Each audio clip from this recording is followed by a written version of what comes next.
The top 10 mana rocks for Brawl and Commander from Historic.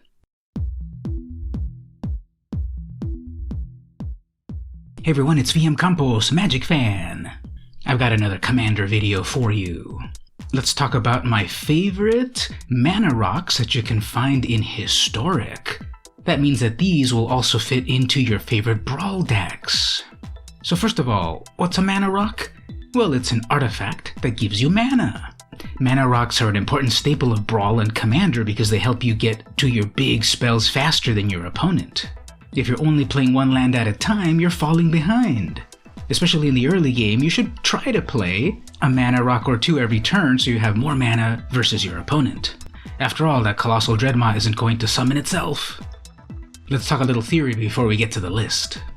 A Brawl deck of 60 cards needs about 25 or 26 lands, so that means you need about 4 or 5 mana rocks to help shore up that mana base.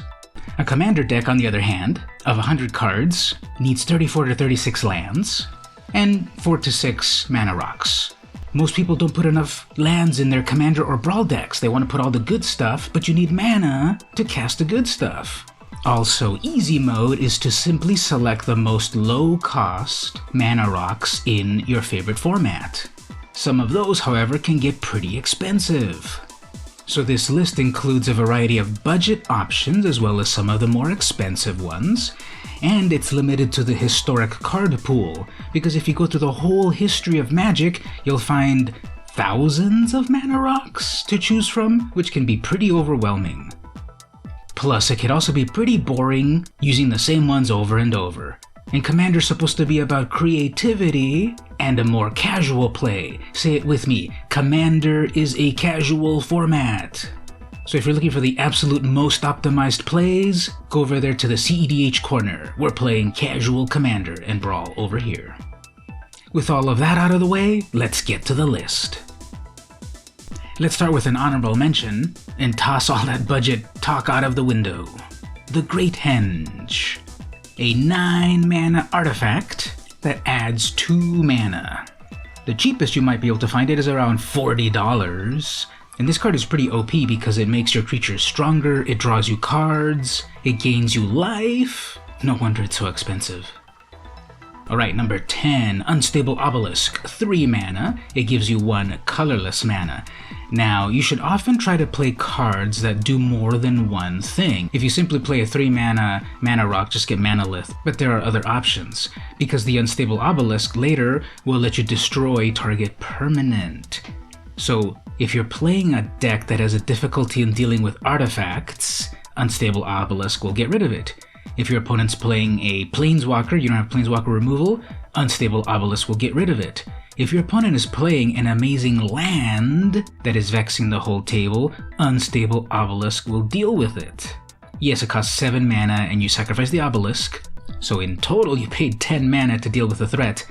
But in a game of Commander where you're ramping properly with mana rocks, that's not a big deal. I don't care how much mana I have to sink into it to be able to get rid of any threat at all. And that's what the Unstable Obelisk can do. Plus, the cheapest printing is 14 cents. I'll take 4. At number 9, I picked the Replicating Ring from Kaldheim. 3 mana, tap it to give you 1 mana of any color, actually gives you snow mana. So if you've got snow strategies in your deck, this adds to your snow count. What's cool about this is, 8 turns later, you suddenly have 9 mana. So for your investment of 3 mana and a few turns, you will have 9 mana. This is a pretty fun, interesting card. As games go long, you'll have so much mana versus your opponents, you'll be able to do things that they can't even imagine. And at 40 cents, this uncommon is a great budget card. And number 8 is the whole cycle of lockets. Rakdos Locket, Orzhov Locket, Simic Locket, etc. There's one for every color pair. There's a 3 mana artifact that gives you either black or red mana, for example, or blue or green mana, for example. It's the 2 colors of the particular guild. So if you're playing a 2-color deck, this fixes your mana pretty well. Even better, later on in the game when you don't need so much mana perhaps, but you need cards, pay 4 mana in any combination of the 2 colors, and you draw 2 cards. So this helps ramp you in the early game, and it helps you find answers in the later game with card draw. I love it. And the prices of these range between a very affordable 5 cents to 15 cents. One of my favorite ones is the Rakdos Locket. I love that art. And number 7 is another cycle, but it's currently an incomplete cycle. We have the Crystals. These were artifacts published in Ikoria. They're uncommon, they're 3 mana each, and then they tap for 1 of 3 mana of the chosen Triome. We've got the Indatha Crystal, Ketria Crystal, Raugrin Crystal, Savai Crystal, and the Zagoth Crystal. One day we'll get a Naya Crystal, with a new name of course, but in the meantime we've got the Temur Crystal, aka the Ketria Crystal, which will give you 3 mana of your chosen Triome. Now, if you don't need the extra mana later on in the game, you can cycle it for 2, discard this, and draw another card. So very handy in the early or later game. Now, I said earlier that a more powerful way to play Commander and Brawl is to play mana rocks with cheaper casting costs. Obviously, Sol Ring is the ultimate mana rock, but it's not part of Historic. So the 2 mana value is what we're going to need to lean on, and here's our first one, Mind Stone. 2 mana, tap it to give you 1 colorless mana. So the downside is that it doesn't give you the color mana that you need, as we're mostly playing 2 and 3 color decks, right? But acceleration is acceleration. Now, it also has the ability to sacrifice itself and draw you a card. So ramp in the early game, card draw in the later game. Perfect. This is pretty affordable. The latest printing is about 60 cents. But to really show off, you want the $2 version from Weatherlight, published way back in 1997. And number 5 is another 2 mana mana rock, Guardian Idol. Tap it to add a colorless mana. It comes into play tapped. But wait a minute, you can pay 2 mana later on to wake it up, and it's a 2/2 attacking golem artifact creature. So this is versatile in that it's acceleration as well as a threat. It could attack or it could block. And at 2 mana, it can go in any deck. A recent printing's about 87 cents, but a vintage printing from 5th Dawn with really epic art is about $1.25. At number 4, I picked the extremely affordable Chromatic Lantern. This is a 3 mana mana rock that taps for any color of mana, but it has the very fascinating effect of all lands you control have tap to add 1 mana of any color. So basically it turns your Evolving Wilds into a multicolored land. You don't even have to crack it to go get the land that you need, just tap the Evolving Wilds and it gives you mana. So even weird old lands like Island of Whack Whack can now produce mana. This Chromatic Lantern is amazing. The price, unfortunately, is not really budget. You might be able to get a $10 version back from Guilds of Ravnica. Mystery Booster also had a $10 version. Or get fancy with the Kaladesh Invention version, which is $120. Nice. Let's talk about another 2 mana mana rock, Pillar of Origins. This was printed in Ixalan. This will let you create, for 2 mana, a mana of any color. It does have to be, however, tied to a creature type. So if you're playing a tribal Commander or Brawl deck, no problem. Name cats or vampires or Eldrazi, whatever you want. And on turn 2, you've got a mana rock, accelerating you faster than your opponents. It does have the downside that the mana may only be used for those creatures, but if you're playing a tribal deck, that's no problem. You can get this mana rock pretty affordably for around 69 cents or so.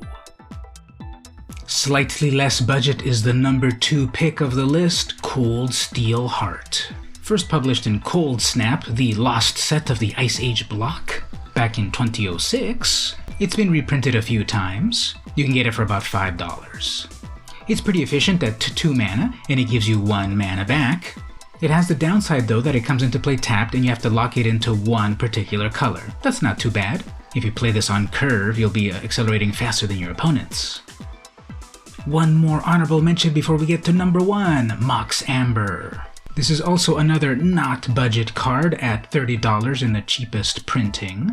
It's a 0 casting cost artifact, and it adds 1 mana of any color. It's got a couple of downsides, however. It's a legendary artifact, so you can only have 1 in play at a time, but it's Commander, it's Brawl, that's no problem. The other problem is, add 1 mana of any color among legendary creatures and planeswalkers you control. So you first have to have a legendary creature or planeswalker, and then it gives you a mana of any color that you want. So the allure of a 0 casting cost Mox might be too much to pass up. And the number 1 mana rock in Historic for your Commander and Brawl decks, it had to be it. There was no way around it. Arcane Signet. 2 mana gives you 1 mana of any color, but it's got to be in the color identity of your commander. This card is utterly unplayable in any format except Commander or Brawl, but it is a must-run nowadays. The original Throne of Eldraine printing at one point was getting up there to $5, $6, $7. Now it's down to $2 because there's been more reprints. Is this the new Sol Ring? Maybe, and I don't mind at all. This is a more friendly mana rock than the super broken Turn 1 Sol Ring, and it's pretty budget. So for that and all the other reasons, this is the number 1 mana rock for Brawl and Commander in Historic. What are your favorite mana rocks in Historic? There's a bunch of other ones that almost made the list. Spell Satchel, Dragon's Hoard, Heraldic Banner, etc. What do you think? Tell me about it in the comments. Don't bore me with the most efficient play. Thrill me with your favorite play. The most flavorful, the most fun, the one that helped you get that amazing win. Tell me all about your greatest Commander or Brawl triumph. Did you do the thing that you wanted to do? Did your opponent do something wacky? Tell me all about it in the comments. If you liked the video, don't forget to like, share, subscribe, ring the bell, battle the Minotaur, do all that good stuff. If you really liked the video, consider pressing the join button here on YouTube to help keep me funded and help keep me motivated. You'll also unlock exclusive stuff, longer versions of the videos, for example. At the higher tiers, you'll also get swag. I'll mail you some cool vintage Magic cards, for example, or give you shoutouts in my videos. Just click join to find out what you can get. If you can't pledge at the moment, no worries. Simply like, share, comment, subscribe, ring the bell, battle the Minotaur, all that good stuff. I really appreciate it. This has been VM Campos, and I'll see you in the arena.